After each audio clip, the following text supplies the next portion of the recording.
warahmatullahi wabarakatuh. Jumpa lagi dengan Brian Givan di video pembelajaran. Hari ini mereka ini akan memberikan sebuah materi atau video pembelajaran tentang manajemen persediaan. Masih seputar manajemen keuangan, namun kita akan coba kulitkan, kita akan bedah ke dalam subbagiannya, yaitu tentang manajemen persediaan. Teman-teman tahu kenapa manajemen persediaan ini penting untuk kita bahas? Minggu sebelumnya di pertemuan 5 kita membahas tentang manajemen modal ya. Modal kerja gitu ya, manajemen modal. Di mana perusahaan dilihat modal kerjanya. Apakah besar atau kecil atau bagaimana? Nah, persediaan termasuk dalam modal kerja juga. Jadi, masih nyambung lah tentang pembahasan minggu kemarin. Nah, teman-teman sekalian, sebenarnya apa sih manajemen persediaan ini? Ini dia definisinya. Persediaan sejatinya merupakan bagian dari modal kerja, tadi yang saya sampaikan, yang tertanam dalam bahan baku, lalu barang setengah jadi, maupun berupa barang jadi, tergantung dari industrinya. Apakah itu perusahaan dagang atau perusahaan industri. Jadi ada yang namanya bahan baku. Nah, persediaan ini bisa berupa bahan baku. Bisa juga berupa barang setengah jadi. Atau mungkin berupa barang jadi. Jadi tergantung dari perusahaan Anda masing-masing. Menganggap persediaan ini apa. Kalau di perusahaan dagang itu hanya satu ya barang dagang. Tapi kalau di perusahaan industri ya dia ada bahan baku, ada barang setengah jadi, dan juga ada barang jadi. Nah, persediaan ini merupakan elemen modal kerja yang selalu dalam keadaan berputar, di mana secara terus-menerus mengalami perubahan. Ya, pasti berputar. Mengapa? Karena gini, persediaan pasti akan habis, gitu kan ya. Persediaan pasti akan habis. Persediaan pasti akan habis, dan pasti akan ada yang baru masuk, gitu ya. Kalau teman-teman mengenal istilah FIFO, first in, first out, FIFO ya, dan LIFO, last in, last in, first out. Kalau FIFO, first in, first out. Jadi kalau ada barang yang masuk, lalu barang itu pasti akan keluar jika dijual. Makanya disebut dengan elemen modal kerja yang berputar atau berubah-ubah. Kadang di bulan ini kita bisa mendapatkan persediaan 1000 misalkan stoknya. Bisa jadi besok tinggal 500 gitu. Jadi ya selalu berubah lah persediaan kita, tergantung seberapa banyak kita menjual dan tergantung seberapa banyak kita memproduksi. Kan seperti itu. Ya nggak, RJ? Nah, selanjutnya, persediaan atau inventory ini merupakan elemen utama dari modal kerja. Kenapa? Tahu nggak? Tata? Jangan diem aja. Nah, pertama, karena jumlah persediaan paling besar dibanding dengan modal kerja lainnya. Ya pastilah, jumlah persediaan itu pasti paling besar. Kenapa? Karena untuk membuat sesuatu, kita butuh persediaan. Entah itu bahan bakunya, entah itu barang setengah jadinya, atau mungkin barang jadinya, atau mungkin barang dagangnya. Pasti lebih besar dari elemen modal yang lainnya. Nah, lalu juga aktiva yang selalu dalam keadaan berputar, di mana secara terus-menerus mengalami perubahan. Makanya disebut dengan elemen utama. Karena dia selalu berubah setiap waktunya, tergantung tadi seberapa banyak dia menjual dan seberapa banyak dia memproduksi, seperti itu. Nah, yang ketiga, tingkat likuiditasnya paling rendah. Kenapa paling rendah? Karena susah cairnya gitu kan ya.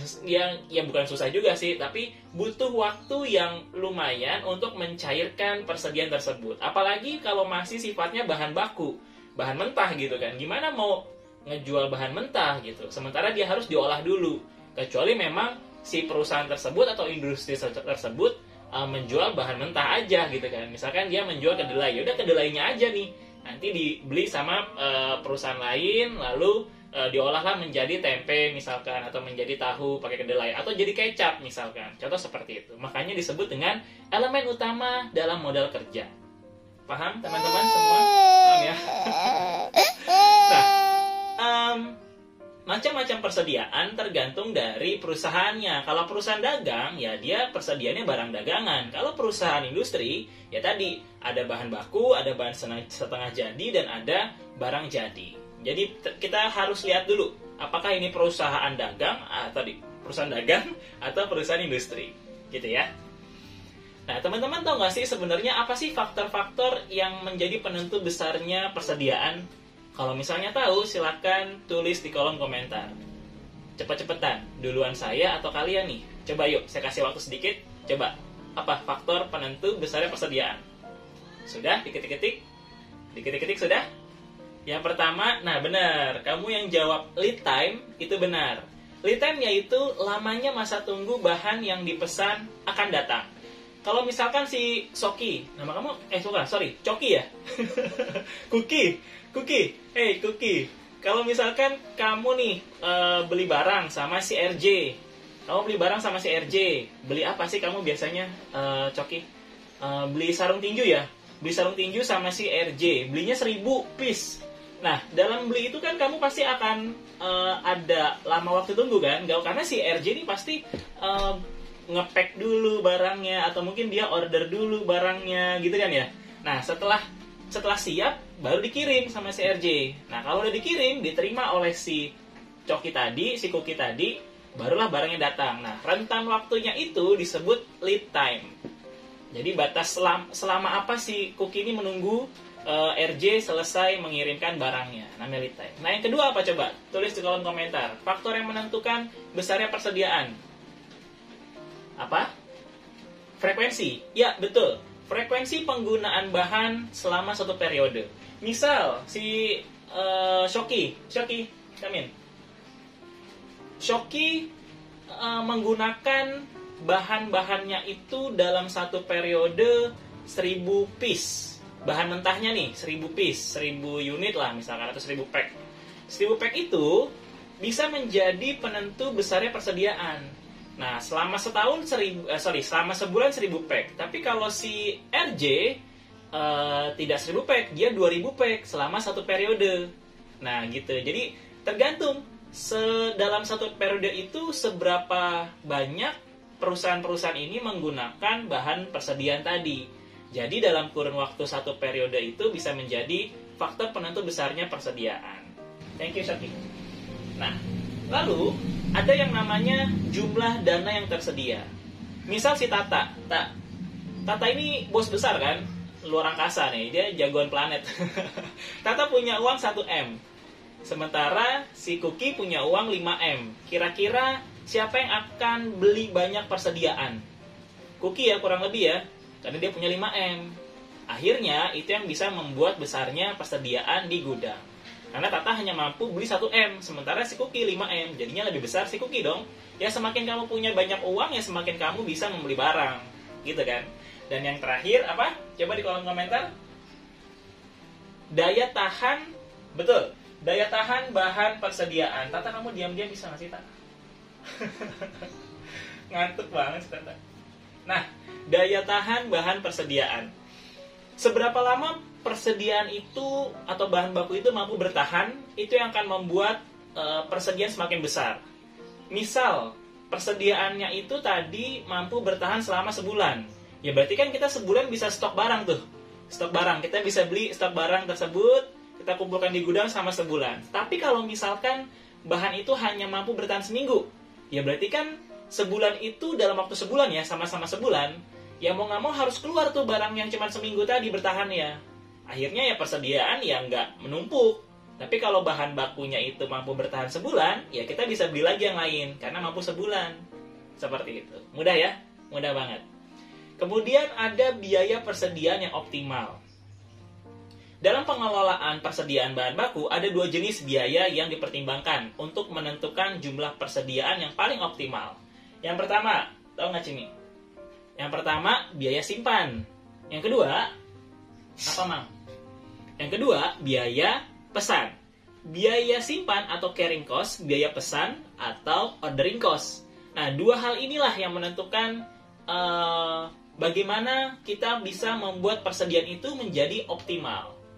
Nah, biaya pesan yaitu semua biaya yang dikeluarkan dalam proses pemesanan suatu barang. Misalnya gini, kamu mesen nih barang tadi ya, sekarang si Mang sama si Cimi. Si Mang ini mau pesen barang nih ke si Cimi. Cimi jualan es krim misalnya, es krim, kok jadi es krim sih? Jualan apa misalkan, Cimi kamu jualan apa sih maunya? Jaket lah misalnya, hoodie, si Cimi jualan hoodie. Mang beli ke si Cimi hoodie-nya 100 piece.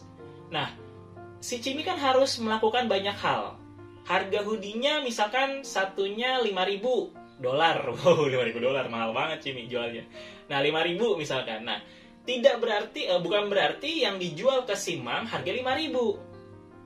Karena ada biaya-biaya lainnya, misal ada biaya selama proses pesanan, yang pertama. Kedua, ada biaya pengiriman. Ya dong, pasti kan dikirim pakai Gojek atau Gosen atau mau kapal pesiar, kapal laut atau kapal udara, kapal terbang segala macam. Lalu ada biaya penerimaan, ada biaya pengecekan bahan, ada penimbangan. Karena kalau misalnya barangnya itu berat-berat yang banyak, pasti di pelabuhan ada namanya penimbangan, ditimbang gitu ya barangnya. Oh, ini seberapa besar barangnya. Ya kalau kita ngirim barang pun juga kan biasanya ada maksimal batas kirim ya. Kalau pakai Gojek atau Grab misalkan 5 kilo barangnya maksimal, seperti kalau misalnya lebih kena cas misalnya seperti itu. Ada juga yang keempat, biaya penempatan bahan ke dalam gudang. Misal barangnya itu ada cost yang dikeluarkan oleh si Cimi untuk menyimpan barang itu di gudang. Ya berarti harus keluarkan juga cost itu, misalkan Rp10 misalkan. Ada juga yang terakhir, ada biaya proses pembayaran. Kalau misalnya si Mang ini transfer ke si Cimi menggunakan beda bank, kan biasanya ada kena cas gitu ya, 7.500 misalkan atau 6.000, contoh seperti itu. Itu biaya pesan. Nah, thank you Mang, thank you Cimi. Nah, kemudian ada yang namanya biaya simpan tadi, carrying cost. Kalau biaya simpan berarti biaya yang dikeluarkan perusahaan ya dalam rangka proses penyimpanan suatu barang yang dibeli. Biaya simpan ini merupakan biaya yang dikeluarkan oleh perusahaan untuk menyimpan persediaan selama periode tertentu agar bahan baku yang disimpan kualitasnya sesuai dengan yang diinginkan. Tadi gudang, biasanya perusahaan menyimpan barang-barangnya di gudang kan. Nah, tapi biasanya itu ada biaya simpannya. Karena kalau kita hanya nyimpan barang aja, kita nggak memperhitungkan biaya simpannya, pasti kita kemungkinan akan rugi. Kenapa rugi? Karena dalam penyimpanan itu ada cost yang kita keluarkan. Apa saja? Yang pertama, coba di kolom komentar tahu, teman-teman? Yang pertama, betul, biaya sewa gudang. Kalau kamu punya gudang, kan ya ada sih perusahaan yang punya gudangnya sendiri, tapi ada juga banyak perusahaan yang sewa gudang ketimbang dia harus punya gudang sendiri. Karena banyak tuh perusahaan-perusahaan juga yang bergerak di jasa persewaan gudang. Nah, biaya sewa gudang kan harus diperhitungkan, masuk ke dalam bahan baku tadi, cost-nya. Yang kedua apa lagi? Coba di kolom komentar. Apa? Biaya? Benar? Pemeliharaan bahan di gudang. Benar. Jadi kalau misalkan kita udah sewa gudangnya, pasti kan kita harus pelihara bahan itu di gudang. Nggak mungkin kita diemin aja gitu. Pasti ada, misalkan seberapa besar, seberapa dingin suhunya, atau seberapa hangat suhunya, lalu kelembapannya bagaimana, kita atur tuh, kita pelihara, terus kita sapuin, kita pelin, kita bersihin sawang-sawang segala macam, hingga tidak ada tikus misalkan, kan dipelihara namanya. Yang ketiga tahu apa? Biaya modal untuk investasi barang yang akan disimpan. Nah, yang keempat ada biaya asuransi. Ya pastilah diasuransikan, karena kalau nggak diasuransiin nanti takutnya bencana alam gitu kan ya, gempa segala macem, atau tanah longsor, atau apalah yang bisa merusak bahan baku tersebut, sehingga perlu asuransi di sana. Dan yang terakhir ada biaya keusangan barang atau kadaluarsa barang dan biaya penurunan kualitas. Ini penting. Kenapa? Karena kalau misalkan barang itu kita simpan, tandanya kita harus menjaga kualitasnya tadi kan ya. Kita jaga jangan sampai kadaluarsa. Dan hal yang seperti itu harus kita kenakan biaya. Karena kita menjaga bahan itu untuk tetap berkualitas.